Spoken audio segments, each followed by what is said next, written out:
The thing that I said to him, can you just give us a break until we're ready to come back together and figure things out? Where is Dayton Brown? That question echoes across message boards, Reddit threads, and TikTok comments, an unanswered riddle in the ever-unfolding story of sister wives. For years, viewers watched him grow quietly in the background of the Brown family saga. Kody, his multiple marriages, and the chaos that came with life lived on camera. Yet recently, Dayton's name has become something else entirely, a symbol of absence, mystery, and the unanswered truth hiding behind Robyn Brown's carefully measured smile. No one can say for sure when the silence began. Fans started noticing sometime after season 18 faded from their screens. Fewer family photos, no social media presence, no updates from Robyn or Kody. Then came the whisper that set the internet ablaze, an offhand remark during a casual TikTok live from Dayton's brother, Peyton Brown. Peyton wasn't looking for trouble. He was looking for attention, maybe even a few dollars from live stream gifts. But in that unguarded moment, he muttered something that would spark one of the most persistent rumors in Sister Wives history, that Dayton had been kicked off the show. He didn't elaborate, didn't explain what kicked off meant. And in that vagueness, an entire storm began to form. The internet did what it always does. It filled the silence with theories. Some said Dayton had broken an unseen rule of the Brown family contract. Others claimed he'd chosen to distance himself from the cameras. And still others, reaching for the most dramatic version possible, whispered that something darker had happened between Kody, Robyn, and Dayton behind closed doors. But a few days later, Peyton appeared again, his tone suddenly nervous, almost regretful. "If I started a rumor about Dayton," he said, "I'm rescinding it. I don't know anything." His eyes darted away from the lens, his voice shaky. And just like that, the first rumor collapsed under its own weight. Yet even a collapsed rumor leaves behind the dust of curiosity. Reddit exploded with threads dissecting every syllable. TikTok creators replayed his words in slow motion, pausing on the moment he seemed to realize what he'd said. Viewers began scouring old episodes, hunting for the smallest hint of tension, something that might explain why Dayton, once seen as Robyn's devoted eldest son, had simply vanished from public life. Some fans argued there was nothing sinister about it. Dayton, they said, had always been introverted, thoughtful, a bit of a shadow next to his more outspoken siblings. Maybe he simply wanted peace, privacy, and space away from the chaos that reality TV inevitably brings. But for others, that answer felt too easy. Sister Wives wasn't just a show. It was a window into a family built on contradictions. Faith and rebellion, unity and rivalry, loyalty and escape. And Dayton's sudden disappearance seemed like another piece of that fragile puzzle breaking away. Dayton is now 25, almost 26. A man by age, but forever frozen on screen as the quiet teenager caught between worlds, the son of Robyn Brown and her ex-husband, but folded into Kody Brown's expanding, fracturing household. To understand his silence now, we have to remember the world he grew up in, one where love was measured in plural vows and privacy was traded for network ratings. When Robyn joined the Brown family, she brought with her 3 children, Dayton, Aurora, and Brianna, and a promise that they would find stability and belonging under Kody's leadership. For a time, that promise seemed intact. Kody spoke fondly of Dayton's calm temperament, calling him steady. Robyn described him as brilliant, introspective, a gentle soul. But as the seasons wore on, cracks began to appear.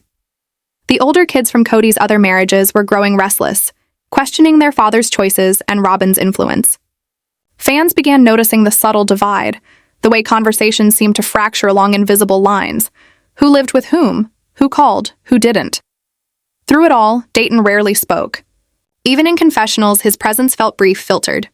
Then quietly he was gone. So where is he now? The only confirmed details are slim.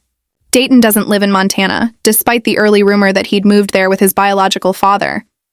Some viewers speculated he might have stayed close to Flagstaff, Arizona, perhaps pursuing work or study. Others suggested he'd relocated entirely, choosing independence from both sides of the family. But here's the strange part. No one in the Brown circle, not even Robyn, has publicly clarified anything. Her silence, once seen as dignity, now feels like an echo chamber where answers go to die. This silence speaks volumes to fans. For a family once eager to share every detail, from weddings to divorces to childbirths, this blackout on Dayton's life feels deliberate. Some say it's about protection. Others say it's about control. And control has always been the quiet undercurrent of sister wives. When the cameras roll, everything looks orchestrated, polite chaos framed by soft lighting.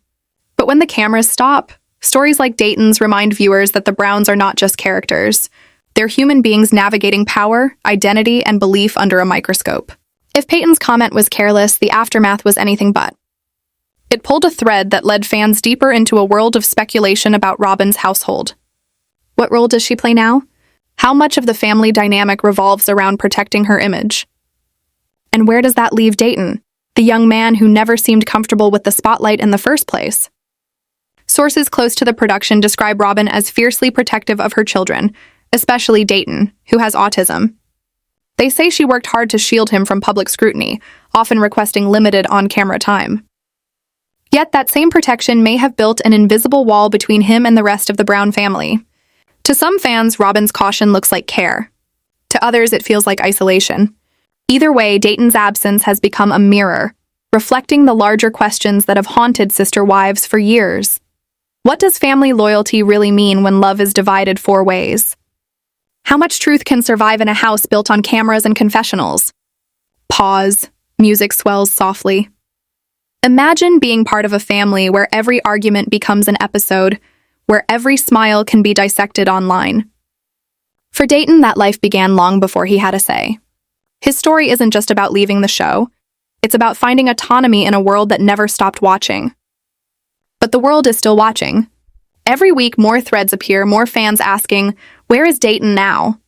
Why won't anyone talk about him? The truth, as always with the Browns, lies somewhere between the silence and the spectacle. In every family drama, there comes a moment when silence becomes louder than words. For the Browns, that silence gathered around Dayton like a fog no one could clear. Month after month, episodes rolled by without a mention. Viewers noticed the empty spaces where he used to stand. An absent figure in family photos, a quiet name missing from conversations. On fan forums, people began to trace timelines. When was the last time we saw him? When did he disappear from Robyn's updates? Each unanswered question became its own headline. Some pointed to the way fame reshapes even the strongest bonds. The Browns were no longer just a family, they were a brand. And within that brand, every image, every word, every silence had weight. Protecting that image sometimes meant erasing the parts that didn't fit the story. Others offered softer explanations. Maybe Dayton simply wanted peace. Maybe he'd chosen to build a private life far from the glare of lights that once defined him. In that version, his absence isn't a scandal. It's a form of self-preservation. But human curiosity rarely accepts quiet endings. Every time someone tried to close the chapter, another rumor reopened it. Music shifts, low drums, a hint of tension. Behind the polished interviews and social media smiles, the Brown story had always been about control. Who leads, who follows, who speaks, and who stays silent. When viewers looked closely, they saw that control shifting again, away from the plural unity that once defined sister wives, toward something smaller, tighter, and far more guarded. And in that shift, Dayton's absence became symbolic. To some, it represented the loss of innocence in a family that once preached openness. To others, it showed a young man stepping out of the script written for him. Either way, fans could feel it. The show's light had changed color. Cut to quiet piano reflection tone. There's a photograph from years ago. Dayton standing beside his mother, eyes down, shy smile. You can almost hear the noise around him. Producers calling for retakes, siblings laughing, the hum of cameras. Back then, he was part of a world built on confessionals and commercial breaks. Now, that same world is asking, where did he go? No one close to the Browns has given a direct answer. And maybe that's the point. Maybe the truest act of rebellion in a televised family is the choice to stay unseen. For Robyn, protecting her children has always been central to her story. Viewers remember her tears, her insistence that family comes before fame. For Dayton, that protection may have meant stepping out of the public eye completely. But protection has a price. It breeds speculation. It turns love into a headline and absence into a mystery. And so the silence continued. Music fades to distant heartbeat rhythm. If you scroll through fan discussions today, you'll see the same cycle repeat. Curiosity, theory, debate, apology. One moment someone claims to know, the next they retract. It mirrors exactly what happened during that live stream. Words released too easily, then pulled back with regret. The result?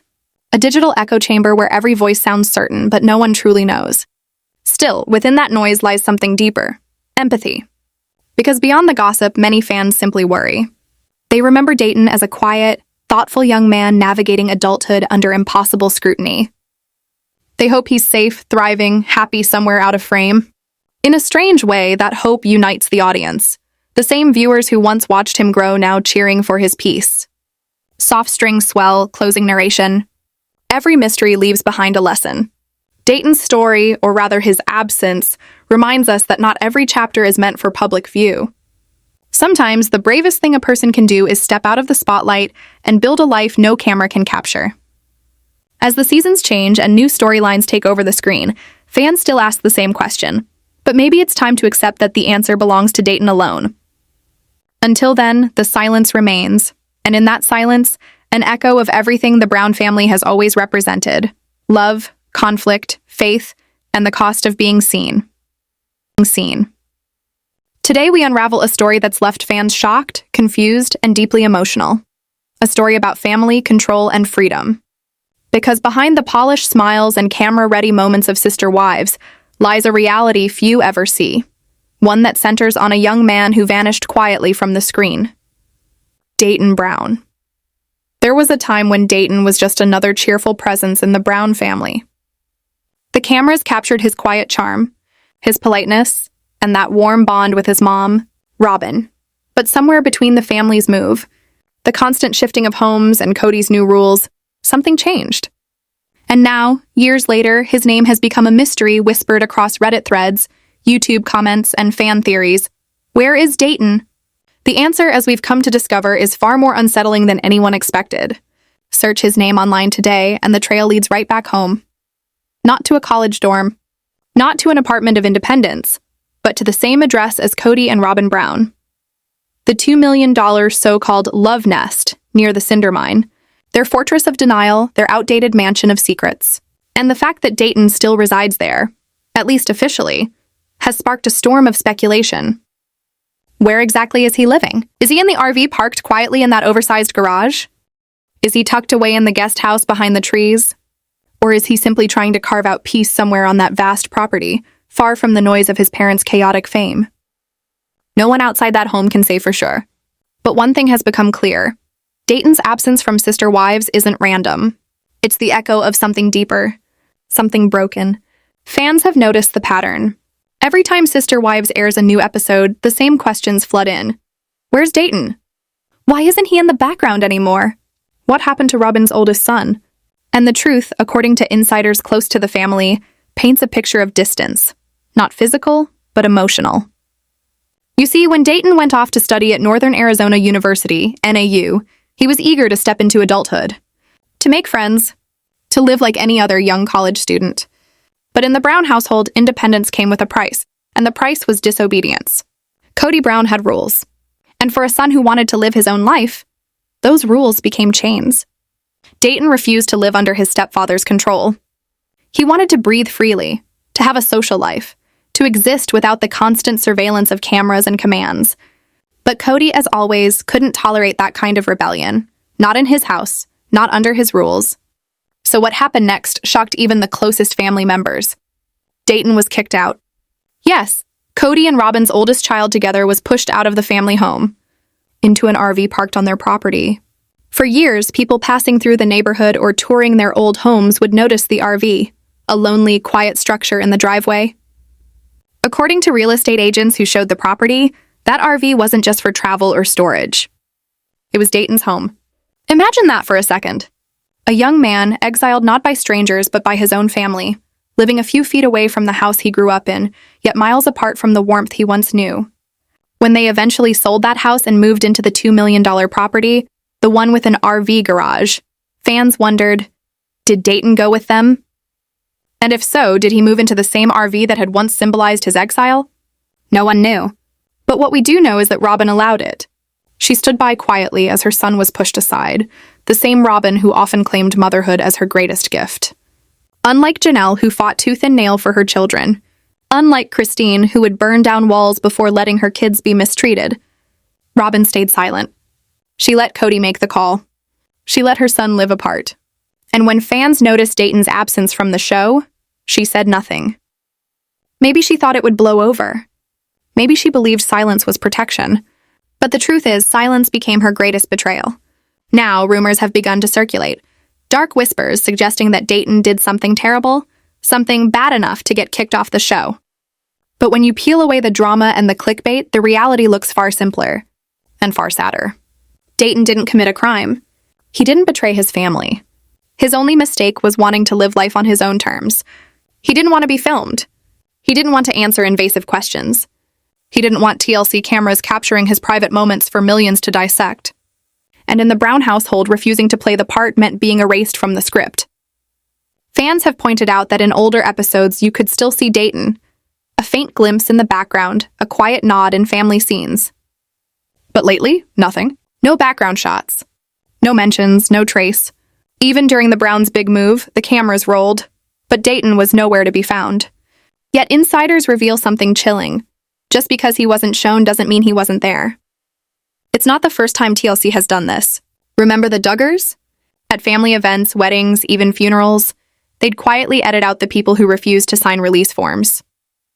Jill, Deanna, Amy, all missing, not because they weren't present, but because they chose to reclaim control of their own image. It's the same here. Once someone tells TLC, "No, I don't want to appear on camera," they're invisible. Their faces are cut. Their names unspoken. Their presence erased. So maybe Dayton wasn't gone. Maybe he simply refused to play the game. But what truly deepens the mystery is the way his siblings talk, or don't talk, about him. Peyton Brown, known for his fiery opinions, has been vocal in interviews, often taking jabs at Dayton. But according to McKelty, on her Patreon, Dayton doesn't want to speak to anyone. Not Peyton, not the other siblings, not even to mediate peace. She once revealed that Dayton made it clear. He wanted no reconciliation, no communication, no part in the Brown family drama. It's as though he's built a wall around himself, a barrier that no sibling, no parent, not even the producers can break through. McKelty and Tony have even described how Robyn still treats her kids like children, overprotected, dependent, emotionally tied to her every word. For Dayton, that meant never truly leaving his mother's shadow. Back in the day, he had dreams, to study, to grow, to live independently. But when he enrolled at NAU, Robyn followed the family right to Flagstaff. Christine, in her book, confirms it. The move wasn't about a dream property or a lifestyle change. It was about following Dayton. But instead of granting him freedom, Robyn's move tightened the chain. Dayton wanted space. Robyn wanted control. And so in Flagstaff, he found himself trapped again, not by distance, but by proximity. And this is where it all truly began to unravel. Dayton's relationships with his siblings fractured. Resentment festered. Old wounds reopened. Reports say that Peyton bullied Dayton for years, mocking him, pushing boundaries, making him feel small in a family that already treated him like an outsider. And even though time healed some parts, the scars remained. So when Peyton started speaking out publicly, pointing fingers, stirring chaos, Dayton withdrew even further. The man who once smiled shyly on camera now lives in silence. But let's not forget one of the biggest revelations in this entire saga, the reunion. After graduating high school, before college began, Dayton made a choice that would forever change the dynamics of his family. He reconnected with his biological father. After years of being told half-truths, of hearing Robyn's version of events, Dayton decided to find the truth for himself. He spent that summer traveling with his father, road tripping across national parks, rediscovering the world outside of Flagstaff, and perhaps rediscovering himself. They were gone for weeks, just the two of them, father and son, building memories away from the cameras, away from the control, away from the constant manipulation that had defined his childhood. And when he returned, he wasn't the same. That was the turning point. The moment Dayton realized that life could exist without control. That love didn't have to mean obedience. But to Robyn, that was betrayal. And to Kody, it was defiance. The result? Isolation, distance, silence. And soon after, Dayton's slow disappearance from Sister Wives began. To this day, fans wonder, is he okay? Does he still live with them? Or has he at last found a way to break free? No one can say for certain. But his story, this quiet rebellion, this hidden exile, speaks louder than anything seen on TV. Because Sister Wives was always about family. But in chasing their version of unity, Kody and Robyn forgot what love really means. And now their silence tells the story. Dayton's journey is a reflection of so many young adults who grow up under controlling parents, those who love deeply but suffocate without realizing it. He wanted to live, to learn, to breathe, and in doing so, he lost his place in the very world that raised him. Whether he's still in that RV, tucked away in the shadows of that expensive home, or far away building a life of his own, one thing's certain: he's no longer playing their game. And that's what makes this story so hauntingly powerful. A son who stood up for his own freedom, a mother who couldn't let go, and a father who chose control over compassion. This isn't just a story about Dayton Brown. It's a reflection of everything sister wives pretended not to be. A fractured family bound by cameras, held together by denial. Family bound by cameras, held together by denial. The courtroom fell into a stillness that felt eternal. Every whisper, every breath seemed to stop as Mary's words echoed in the air, words that carried the weight of years, betrayal, and revelation. The truth wasn't just out. It was alive, roaring through every corner of that room like a storm that refused to calm. Kody sat motionless, his fingers gripping the edge of the table. His face was pale, his jaw tight, but his eyes, those eyes once full of certainty, were lost, cornered, stripped of control. For the first time, the man who always demanded obedience was now powerless. His kingdom had cracked, and the crown he built on manipulation was slipping right through his hands. The judge glanced toward the stack of documents Mary's lawyer had presented. DNA results, financial ledgers, property transfers. Every piece of paper was a dagger, clean, sharp, undeniable. "Mr. Brown," the judge said finally, her voice steady but cold, "you've built an empire around secrecy, but the truth always finds its way to light. The evidence presented before this court is beyond compelling. It's definitive." Kody's lawyer tried to interrupt, but the judge silenced him with a single motion. "I've heard enough," she continued. "This court recognizes that misrepresentation and manipulation have been used to exploit both financial and emotional trust among multiple parties. The property in question, the family assets, the communal funds, all will be reevaluated for redistribution." A gasp rippled through the room. The sister wives' empire, what had once looked untouchable, was being legally dismantled before their eyes. Robyn's face twisted in disbelief. She reached for Kody's arm, but he didn't move. His mind was elsewhere, his world spinning apart faster than he could catch it. Mary turned slightly toward him, her eyes red yet fierce. "You thought I'd stay silent forever, didn't you? That I'd keep living under your version of the truth." Her voice trembled, but not from fear. From release. "But this is my freedom." Christine and Janelle watched from behind, tears welling up as the moment unfolded. They had known parts of the story, but not the full depth. The lies, the manipulation, the way Kody had hidden the very foundations of their shared lives. Outside, cameras flashed through the courthouse glass. Reporters jostled for position, voices overlapping. DNA proof. Our financial fraud. And the end of the sister wives dynasty. The world was watching history collapse in real time. The judge's gavel struck once. Court adjourned. The sound was final, like the last note of a tragic symphony. Mary exhaled slowly, her hand shaking as she gathered her papers. The years of silence, of being ignored, gaslighted, and minimized, all ended with that single strike. She had walked into that courtroom carrying the weight of 2 decades, and walked out lighter, freer, and unafraid. Outside the courthouse, the chaos was immediate. Reporters swarmed, microphones extended, cameras zoomed. "Mary, what do you plan to do now that the truth is out? Do you think Kody will face legal consequences? Are you done with the Sister Wives show for good?" Mary paused at the top of the courthouse steps. The sunlight hit her face, warm, blinding, almost symbolic. She took a deep breath and said calmly, "For the first time in years, I'm done living a lie. Whatever happens next, I'll face it as myself." Her words spread like wildfire across social media within minutes. The internet exploded with clips, commentary, and hashtags. Mary exposes, Kody, Sister Wives truth, DNA revelation. Kody and Robyn left through a side door, avoiding the crowd. But they couldn't avoid what was coming next. Public scrutiny, legal audits, and the crumbling of their carefully crafted image. Inside their car, the silence between them was suffocating. Robyn's voice broke at first, trembling with anger. "You said they'd never find out, Kody. You said everything was under control." He didn't answer.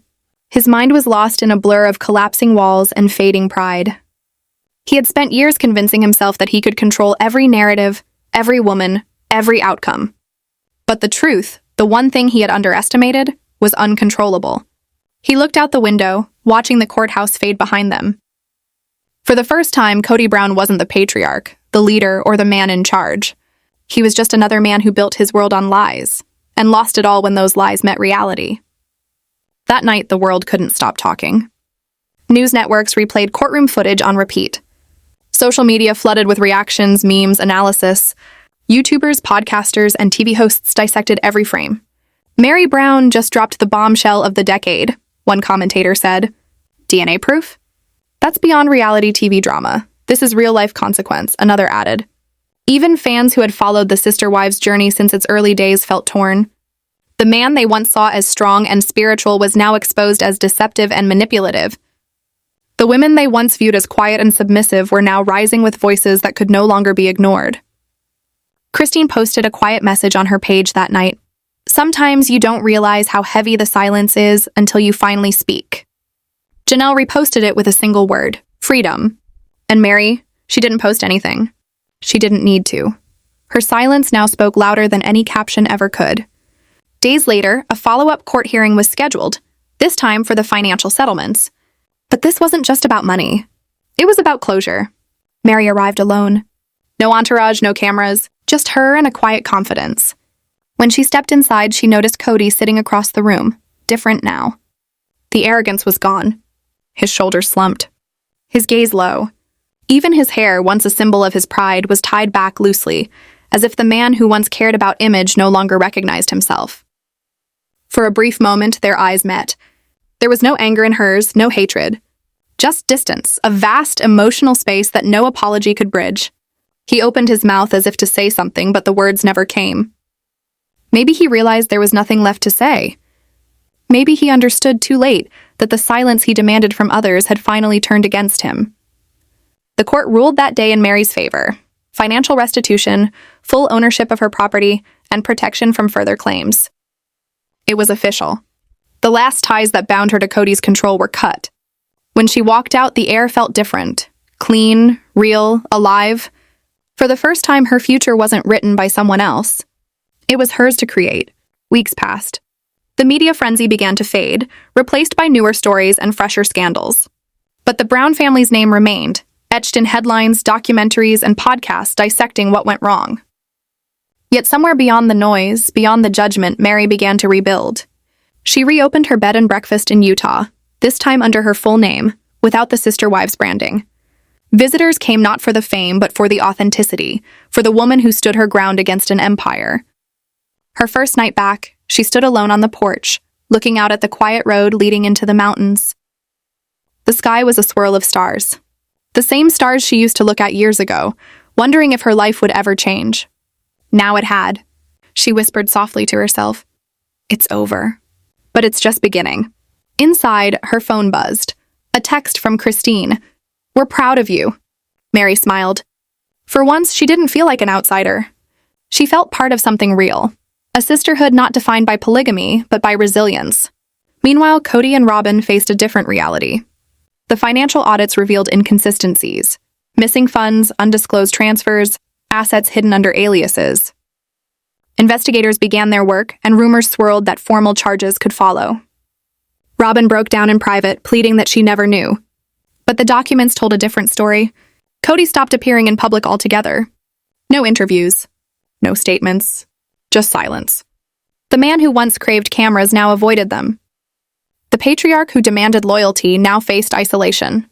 In the end, the empire didn't collapse because of outsiders. It collapsed from within, by the weight of its own lies. Months later, a small independent documentary aired titled "The Truth Beneath the Wives." It wasn't sensational. It was raw, intimate, and honest. The footage showed the contrast between the image the family had built and the reality that unfolded behind closed doors. The most powerful moment came at the end. A slow pan across the courtroom photograph, Mary standing firm, Kody looking down. The narrator's voice said, "For years they sold the world a story of unity. But behind every perfect story lies a truth waiting to be told. And sometimes that truth changes everything." The credits rolled. The audience was silent. Mary's name appeared last, with a single title beside it, Truth Witness. And that was